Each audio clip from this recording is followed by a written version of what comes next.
Okay, so we're talking to Rikki Farr. Now you are the CEO, president of Riva. No, not the CEO. I'm the chairman and chief technical officer of Riva. Okay. Now I don't have the talents to be the CEO. Okay. Now how did you get involved? Now this is a company that makes two different Bluetooth loudspeakers of some repute that are technically quite exceptional. And how did you get involved in this? Well, I didn't get involved. In fact, how can I put this? I founded it. 3.5 years ago, I was visiting my daughter and my grandchildren, and up in Venice, and I was listening to this music, and it was recognizable music, but it bore no reference to the music that I had been involved in its inception. And we'll get to that part of your life in a minute. And I listened to it, and I thought to myself, that's horrible. Why in this modern day and age should my children be listening to that music, beautiful music, in such a horrible reproduction? And what was it on? What were they listening to? They were listening actually to the Pink Floyd. On what kind of system? And they were listening to it. I won't mention other brands. Yeah, no need for that. But it was listening to a very well-known brand that I later found out has sold millions and millions all over. And then my grandson had another brand, and he brought that out, and it was a sense of frustration, and certainly tinged with an element of anger that music was being so poorly represented. I felt it was treasonous. So either I could shut up and do nothing, which is certainly not in my DNA, or get on with it and do something about it. So fortunately, my life being in audio and knowing so many of the great audio designers and physicists and electronic people, I set about putting together a team. Not a huge team, but a commando team. I did not want a big army. I wanted a team of people who could move fast, who could think fast, could see this tremendous evolution of streaming and how the world was starting to listen to its music. And I wanted people who A, understood it, but B, realized that it was going in a horrible direction. It was like a bunch of streaming lemmings all heading to the cliff. Yeah. And the oblivion of true music. It's been going that way for a long time, unfortunately. Indeed it has. And I thought, well, if I can help put the brakes on, what can I do about it? So I went to see some people who had built Your Phone and built Dell, and the multi-billion-dollar company who I know in Taiwan, the Wistron Corporation. And how do you spell that? Wistron, W-I-S-T-R-O. Thank you. And they build the iPhone 6, and they do so many things. And they're one of the few companies that I really have a great deal of respect for. They run. They're based on technology, right, and not just making cookies. So I told them, I said, look, I want to do this. I need some millions of dollars. It's going to take time and effort and patience, but I want to build before. The first thing I want to do is spend 3 years building the right product, and then I want to spend at least 2 years to build a brand name, so that the brand name is respected, so people will associate this quality of music that they can listen to, that they can afford, but also know the brand. So we chose the brand, we chose the brand name, and that's another story unto itself. And we set to work, and we, in the beginning, had a lot of disappointments, because making these small speakers is completely, as you well know, the most hostile environment to trying to, there's no lung. And a speaker with no lung is... Right. The laws of physics are the laws of physics. They're very hard to get around. That's right. It's asthmatic. It's constipated. And at any rate, the consequence of that is that we worked and we worked. And for many years, when I was doing my large concert tours, I came up with a system, because we were one of the founders of flying the system in the air, because promoters needed the extra seats, sightlines, that we would blend the center channel with the left and the right, and then the delay stacks And I was talking to my partner and chief engineer, Don North, and he's one of the great alumni from Caltech, a very, very bright guy. Yes, I first met Donald North years ago when he manufactured a turntable. Right. That he never got off the ground with it because it was too big. He had his ideas, but it was too big. But he's a very talented guy. Very, very talented, and he's my partner and senior engineer. And I said, look, in these days we used to separate the sound and we used to blend it. Each channel we used to blend to the various speakers to give this sort of spectral sound that really became extremely popular to the point where we were doing over 30 concerts a week throughout the world with artists from Barbra Streisand to Ozzy Osbourne and everything in between. And we were doing clubs, and we were doing Metallica and Guns N' Roses to 80,000 people. So that's in the pro audio world. That's the pro audio world of concert. Yes, and that was my my life. That and the lighting, and that's where my life had morphed into. And I said, look, let's think about taking these signals and recreating that concert-like effect without using psychoacoustics. And we came up, and he worked very diligently, and we used a lot of input and ideas that we had, and we couldn't get it. And it defeated us, and we couldn't get it. And in the end, one weekend, Don was working on some ideas, and he called me and said, I think I've got it. And that Monday, we all got excited, we listened, and it wasn't quite right, but then out of the blue, a non-technical guy in the lab said, well, what about, and this is the luck sometimes that you need to push something, and we said, oh, yes. So from Don's incredible idea and a layman's thinking, which was luck, we ended up with Trillium. I named it Trillium because Trillium is one of these beautiful 3-leaf flowers, and each flower has its own strength and its own shape and color. And I felt that that was very apropos for what we were trying to do with. So we named it Trillium, and we applied to the patent office, and after much to and froing, they granted us a full patent for it, which is fantastic. And so what is it?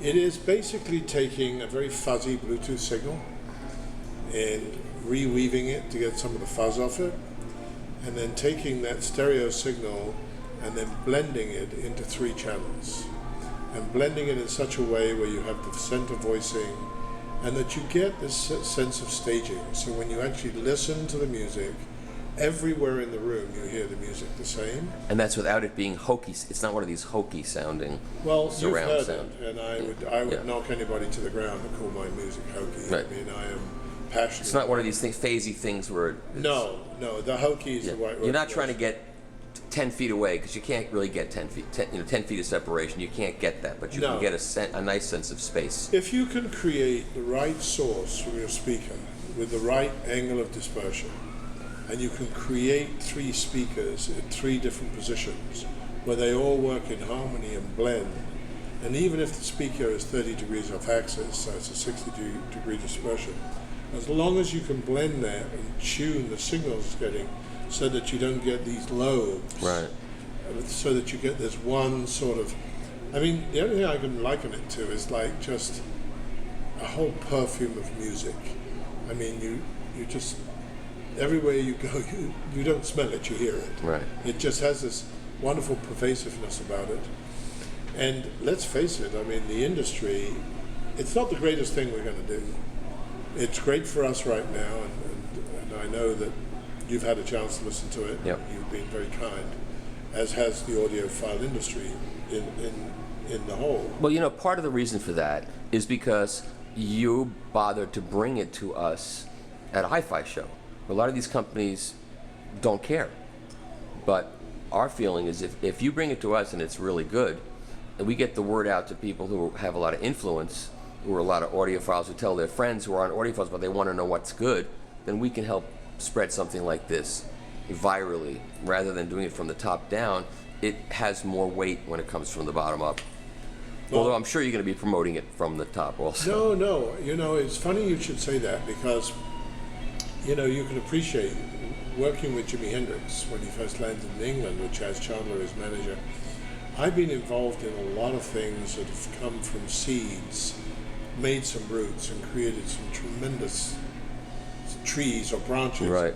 I've been around that all my life, things that come from nothing to suddenly, many of them legends today. Legends. But at the time, you know, we were a Scotch egg and a pint of beer, and how do we get some shows next week? So I come from a whole different perspective from people who now look at these as legends, and these are things from their father's record collection. And so I have a very different perspective. My perspective is that I was there when that music was being written.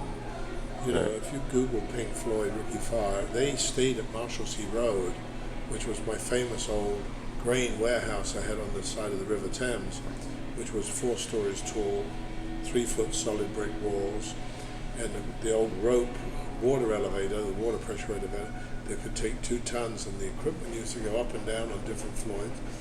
And the bands used to come and they used to rehearse there, and I had the small PAs from there and then larger PAs.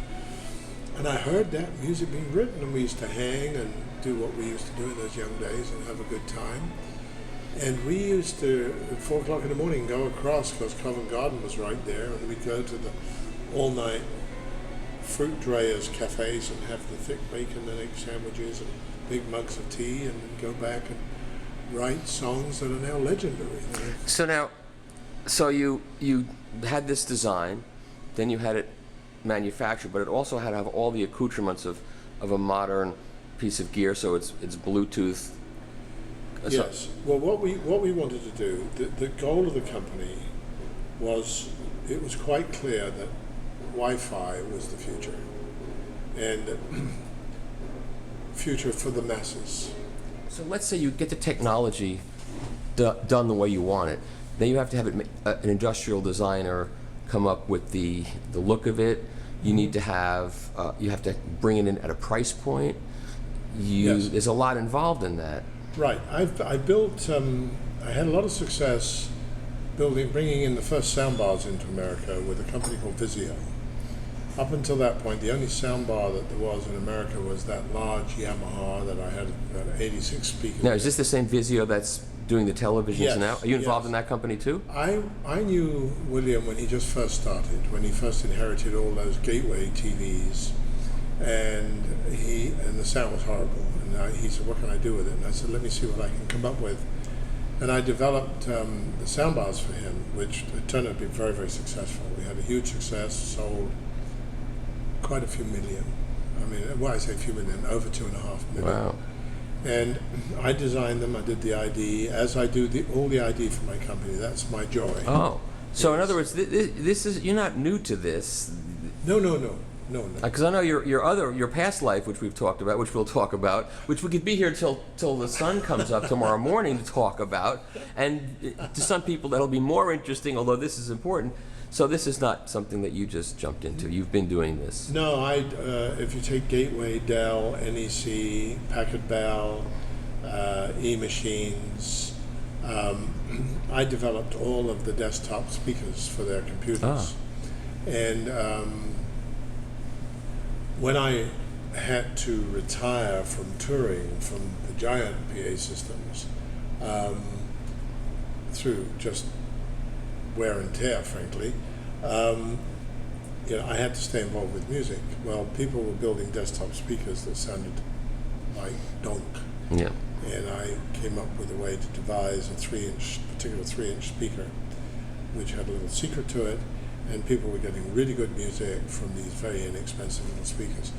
So it's not a crusade I was on, it was just I wanted to try to keep from the water going over the dam and drowning the last vestiges of some well-made music. Yeah. So no, I've built a lot of things. I had my own factory at one time building just drivers, because I couldn't find drivers in China, because there is a black art to building a transducer. Yeah. And I had a very fine Australian gentleman, and I had a really good crew over there building hand-built speakers, which were very successful for me. which I then turned into Diamond Audio, which then had great success, and I realized that cars were putting in better and better. Yeah, they were taking the business so away. I sold to Sue and Vega, and I think it lost its passion, and but it's still around. But you've got to start with the engine, the driver, and if you know what product you're trying to build, and this is where the problem has been, Michael, is with the streaming music, it's what they call lifestyle. Right. So it's very personal music that people carry on them or carry around them, and it's a little tiny box of some shape or form, and it's the most hostile environment you can possibly have to try to reproduce music. And if you're even trying to get close to the third octave, the 32 bands of the third octave, it's almost impossible, because you've got to, you just don't have the oxygen. It's like a candle. Right. Not enough oxygen and it will go out. And the music goes out if it doesn't have enough oxygen. So I thought we have to come up and design and devise a new thinking in transducers. And that's really what we were set to work. And that took about a year and a half. Oh. And, you know, we went to the neodymium mines. We wanted down to the absolute quality, the bohrium special chemist in Germany who has the right glues so that the sound will transduce, so as it comes from the edge of the surround to the glue, you don't lose any of that transducence. I mean, there's a lot of skill to it, there's a lot of physics to it, and there is an element of luck. If you've got great physicians, you've got great acousticians, and you've got great mechanical engineers, and you put them together, and you wrap them up in a parcel of pure passion, then you got a chance. Yeah. And I sort of take the passion part because I'm old enough, and some would say stupid enough, not to know what we can't do. Right. I have no fear of the boundaries, because when they told me I couldn't put 652,000 people on the Isle of Wight, and the government said you can't do it, I did it. So when they told me this guy with this fro and a phony plastic emerald in his navel wouldn't go anywhere, I said, well, I'm going to go somewhere. And that was Jimi Hendrix. Right. So I've always been told all my life what I can't do.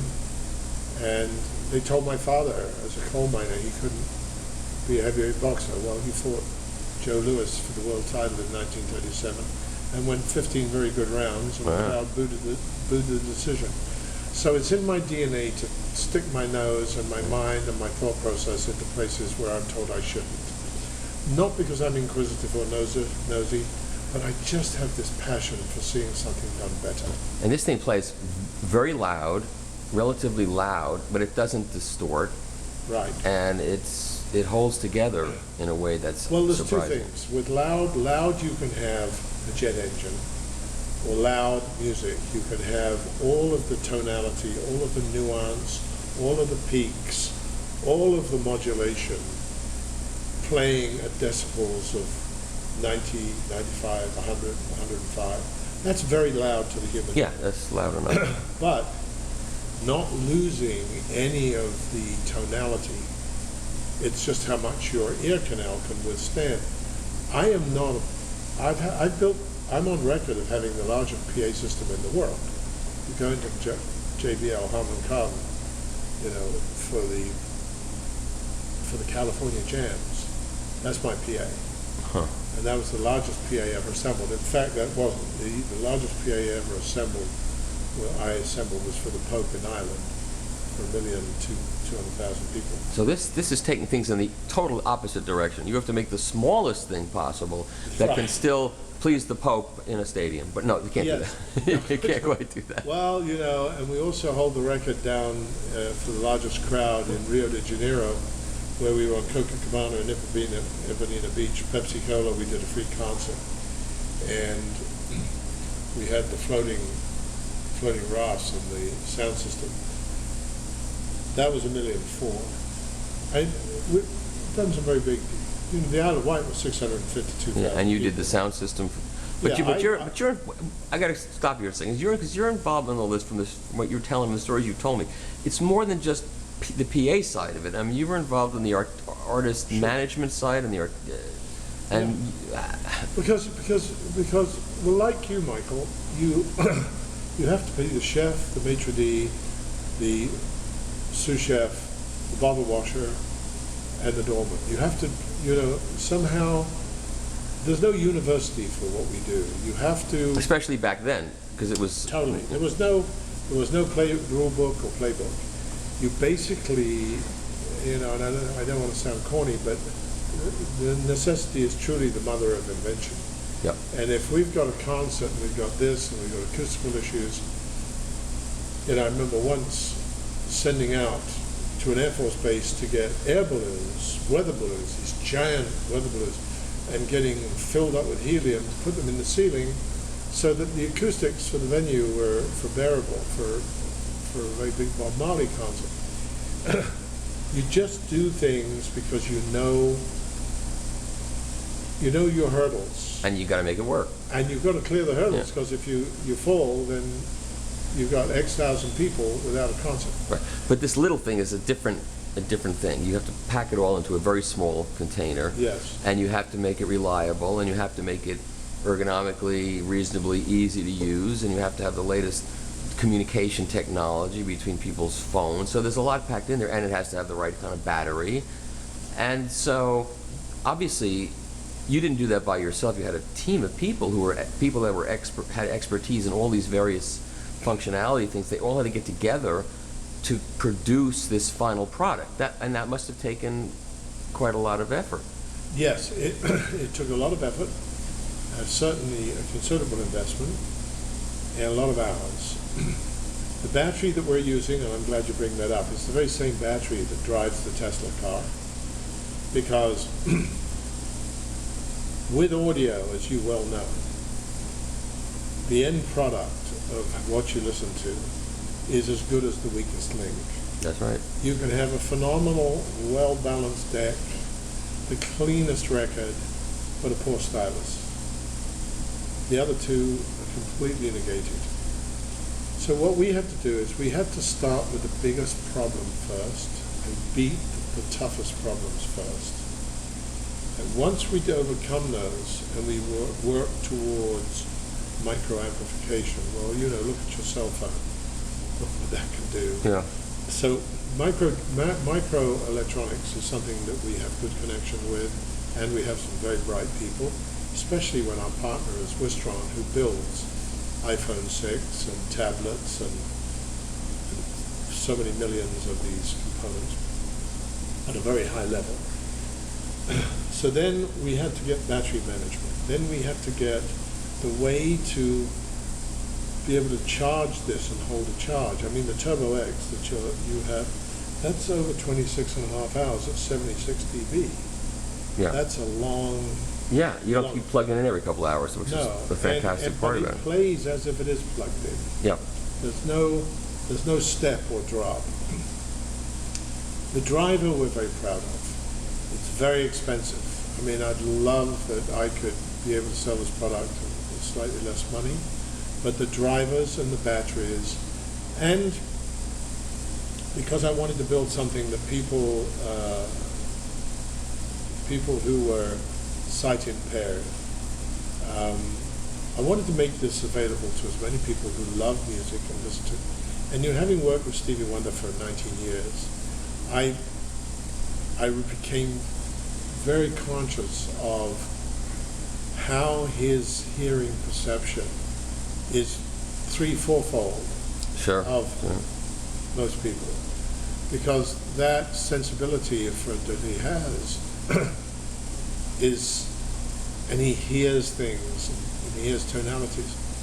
And having Stevie, when I had my place at Longpre, Stevie used to rehearse there all day and all night, and I used to go and listen, and we provided his PA, and Mick Parrish, his personal manager, road manager, and I was in wonderment of watching how this man worked, Yeah. and how he wrote, like songs in the key of life. And all I was doing, I suppose, was being a sponge to these people's greatness.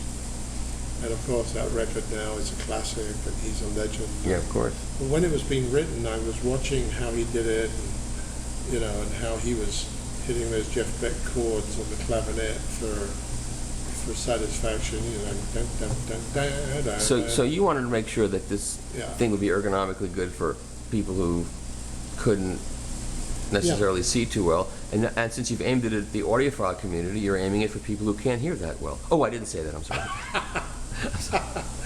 Mr. Framasson! How dare you? How dare I? Very, very own words. So then you have. We both out of work now. Doesn't matter. So, and then you just recently came out with a smaller version. Yes. As soon as I turned it on, the first thing I thought was the mid-range of this thing is luscious. Thank you. The other one sounds great, but this has got this mid-range magic to it. So it wasn't just a matter of making it smaller. You decided to change. What we learned from the big one, which will have its day to be reborn again, the big one people are loving. Yeah. It fulfills so many things for them. Yeah.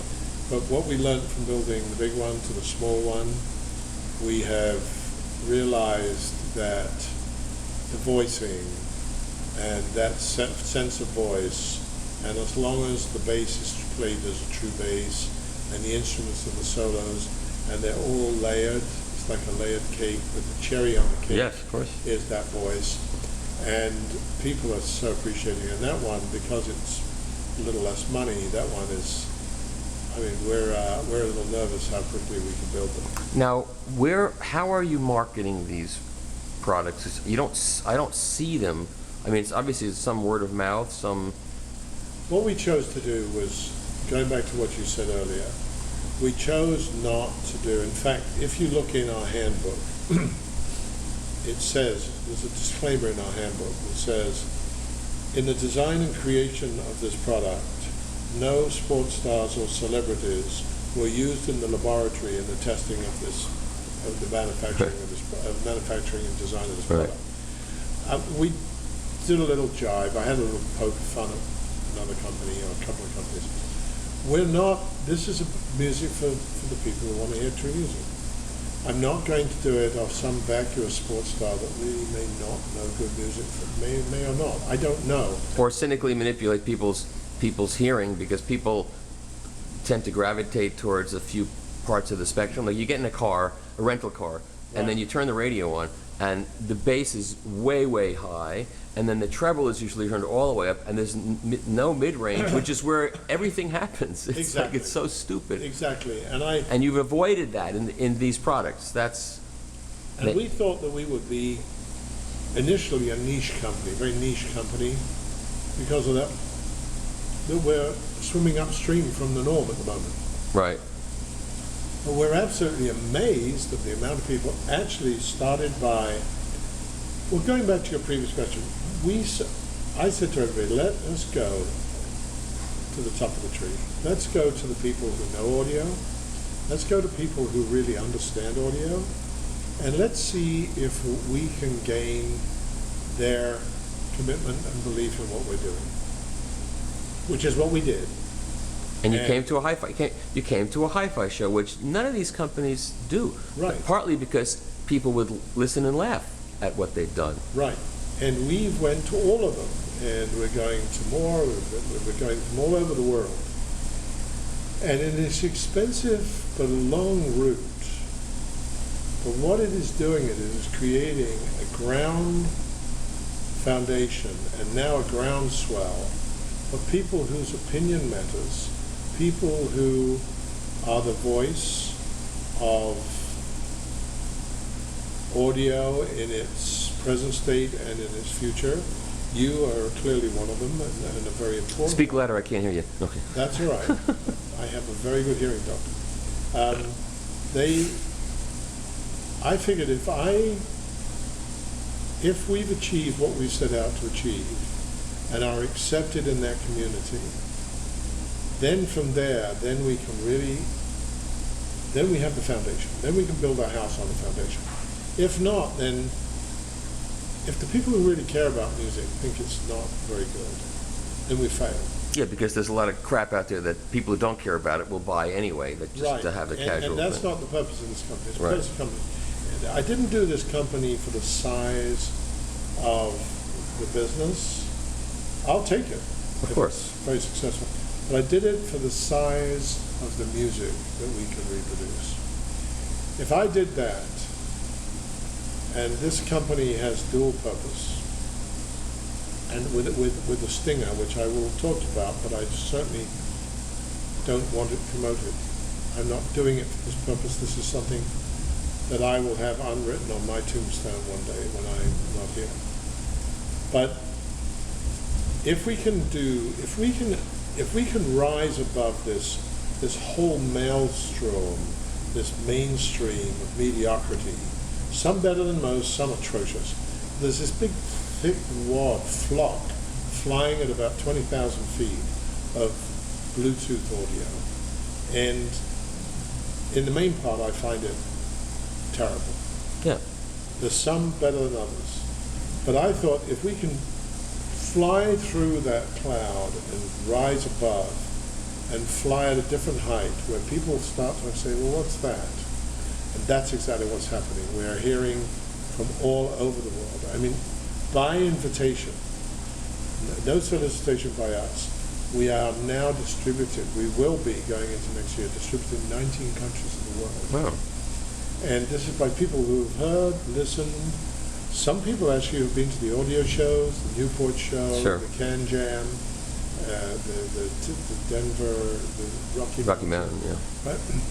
And it just said, wow, that doesn't sound like Bluetooth to me. So what we've tried to do, and I think, was it CNN, but one of them said, the headline was, Riva cracks the Bluetooth code. And I think that may have probably meant a code for something bad. Yeah. But isn't it annoying to you that some of these reviewers are saying it's too expensive when it's not really that expensive at all? They don't appreciate, they want $60, you know, they want something good for $60. And you can't do that. look, just the taking the 3 magnets of the neodymium that we use to get that beautiful sound, just those 3 magnets alone are $9.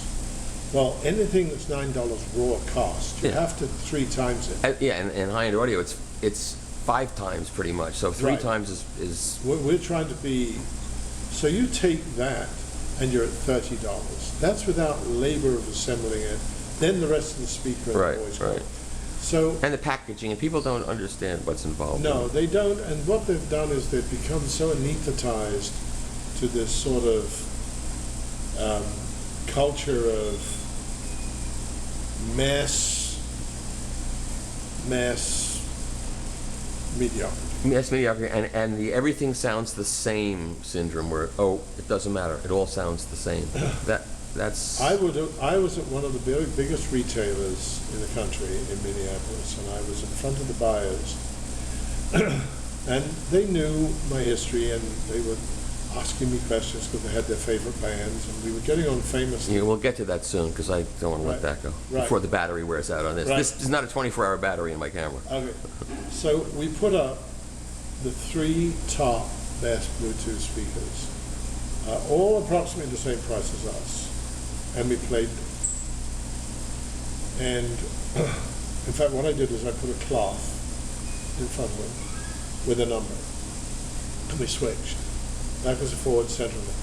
And then I said, which one do you prefer? And there were 3 people in the room. And they chose the one on the right. And I pulled it down. And I said, thank you very much. I accept your compliment. They said, wow, that's definitely the best. Yeah. But then it was such a palaverance about what you have to do to sell the product to them. It's like you're not talking to a retailer, you're talking to a landlord. Right. Give you this much space and that. And I said, no, let's go to the people, the small man with a store who knows his customer. Let's go to Crutchfield's. Let's go to Huppins. Let's go to Listen Up. Let's go to the people who, ABT in Chicago. Let's go to the Nebraska Furniture Store. Let's go to these stores where they talk to their customers. The customers can come and listen. Right, where you're not going to be commoditized. Right. and stuck with all this other stuff, and no one's going to try to show people what the Right. distinctions are. Right, and that's the route we're going, and I will tell you, since we've been going, every month our sales are rising beautifully. It's almost a perfect takeoff. Now, with coming out with the S, that's doing this a little bit. When you came to visit me and you started telling me stories, my mouth hung open and it still hasn't closed. Because you come from a background of music first, and you were there in the early 60s when everything exploded, and you had told me that you met John Lennon in Hamburg. Yeah. And today's the anniversary. I think today's the anniversary of his Yes. shooting. And so, how you seem to, you're like Zelig. You were every place. How did you get to be every place at one time? I wasn't every place. As I mentioned to you earlier, I was son of a very famous heavyweight boxer. Living in Anglo-Saxon England, everybody wants to, in the pub, wants to take a shot at the boxer's son. It's just, they Yeah, I like can to imagine fight. that. Yeah, They that's like to fight. So my brother and I became pretty good at either having a drink near the back door, or in the end he got to a point where, anyway, there was one case, there was a bunch of taxi drivers having a drink, and they started in on my father, and I'd had enough, and I went over the top, let's put it like that, and I got into trouble. And the judge told me, understand you defend the name of your family, but you can't go crazy.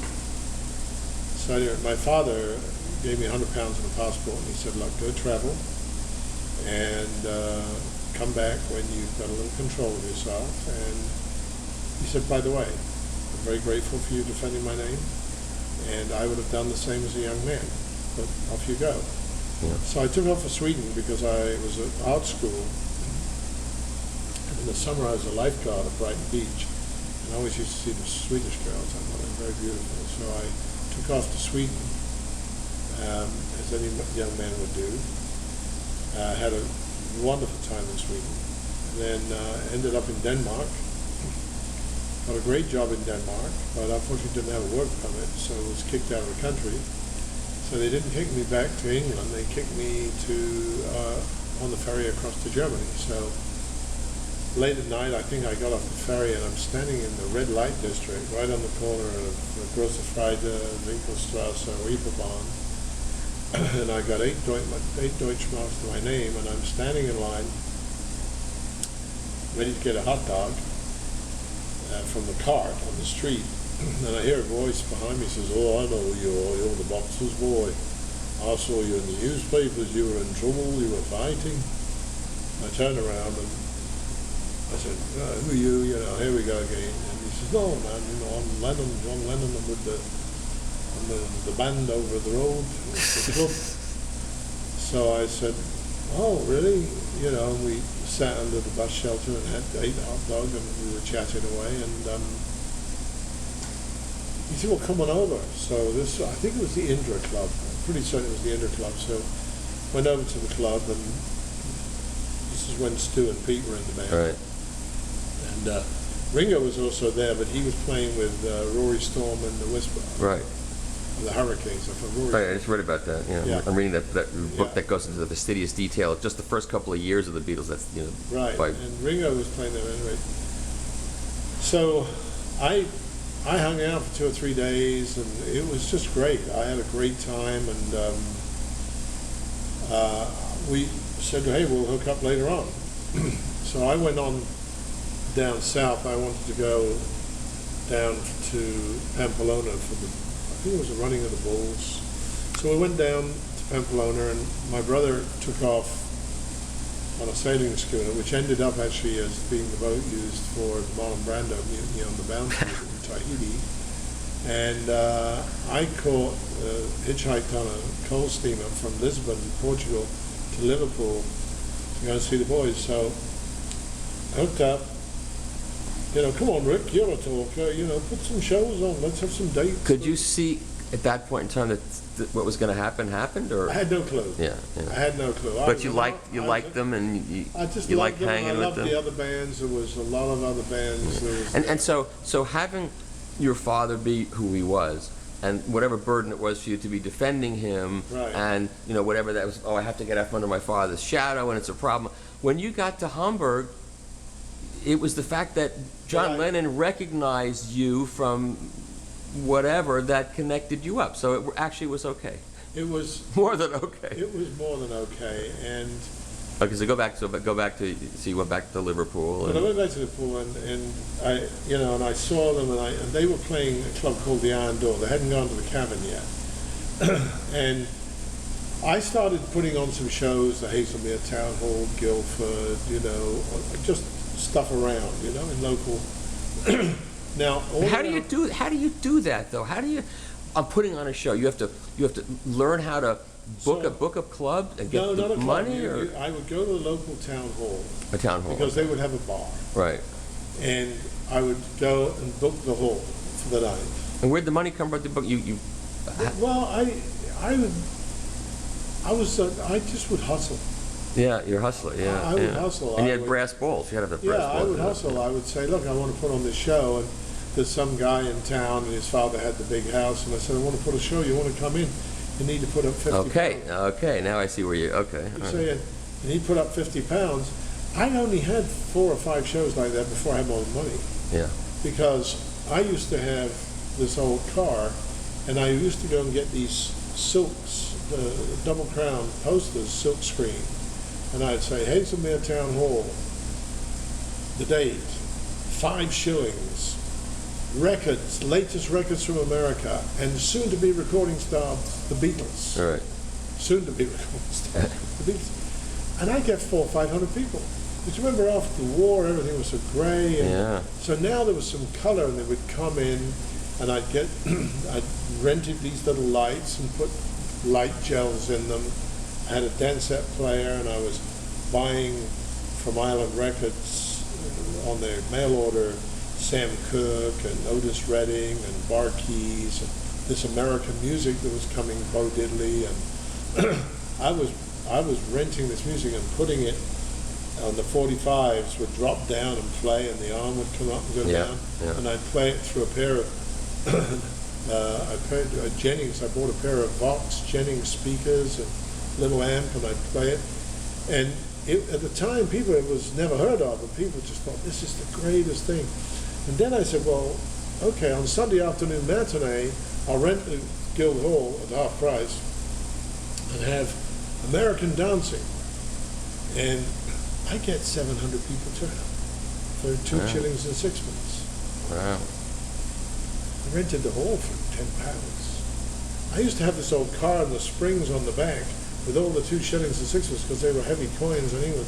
I mean, the front wheels would barely hold on the ground as I was driving home, and I'd go to the bank and they'd look at me and, oh, here he comes again, and they'd be counting all these So let's move forward a couple of years. So, but you didn't continue with the Beatles once they took off. No, You moved no. on to just to Traffic and Right. Jimi Hendrix and junk like that. So how did you hook up with all those kinds of people? Well, now I'd become sort of the first guy to. So then what I did was I realized that these guild halls weren't it. So all around England from the war were these NAFI dance halls. That's Navy, Army, Air Force, dance halls that they built. And they all had beautiful wood floors and they had stages, but they were derelict. So I went around and I went to, I forget, local city and said, and they went and got in touch with the local army people and they said, all right, we'll lease them to you. We're not doing anything. They were just storing old stuff. I cleaned them all out and then painted pop art and targets and checkers and black light on the walls, and I built a booth with a So record this is deck. by the mid '60s. This already. is mid-60s, Yeah. yeah. And, around 68, 69. And I opened up the Brave New World, the Birdcage. There was the Crawdaddy that was at a pub where the Yardbirds were. There was the Rikki in Windsor. There was the Boathouse in Sheffield. And I'd opened up all these clubs.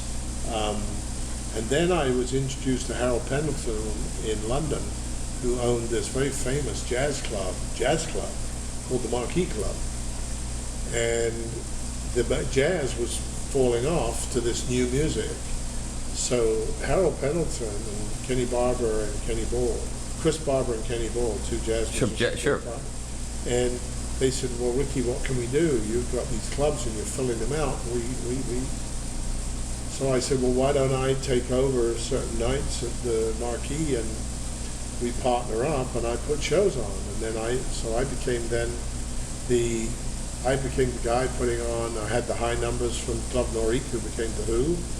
We had Spencer Davis, we had David Bowie, Davy Jones Larker, he was a bad saxophone player. We had Moody Blues, we had the Animals, we had Spencer Davis, the original Spencer Davis. We had the early Pink Floyd with Syd Barrett. We had all of these really early bands, Wishbone Ash. My brother had the house residency, Gary Farr and the T-Bones, with Keith Emerson on organ. And we used to just pack the place. And the Beatles used to come down because they used to use the Marquee Artist Recording Studio for their fan club recordings. And it was that whole era. And the Ship pub in Wardour Street, if you went in there of any night, you'd see there'd be Charlie Watts, there would be Mick, there would be Keith, there would be Roger, there would be Pete, there would Eric, there'd just be the whole blokes. Ginger, it would be just all the people who now are legendary names of music, all in the pub. And those who'd had a good night would buy the drinks, and those who didn't would say, "Oh, I'll have a beer and a Scotch egg," And you didn't see them at that point as big they were celebrities, but it wasn't the same. It wasn't. We were all. I saw that these guys could draw people in. Yeah. And it was my job to build a stage and make the atmosphere cool for the public, so they'd come in. And I was constantly designing new ideas for looks and lights and color and sound. And then I got together with Charlie Watkins, rest your soul, Charlie, and built WEM PA systems and made it it just started to grow and become more technical and more technical. And it became it was just an amazing... So you were a concert promoter, and you were I was also an agent. Stage manager, and you were so you had all... And a manager. I managed the Action, I had the T-Bones, I co-managed the Moody Blues. I mean, no, you did everything in those days. Yeah. It's not the industry that it is today. Right, of course not. The cynical industry that it is today. Right. Well, I'm sure we could spend another few hours. You could fill us up with stories, but I think we should stop now and digest. So, thank you very much. Oh, you are Rikki so Farr, welcome. you are a treasure.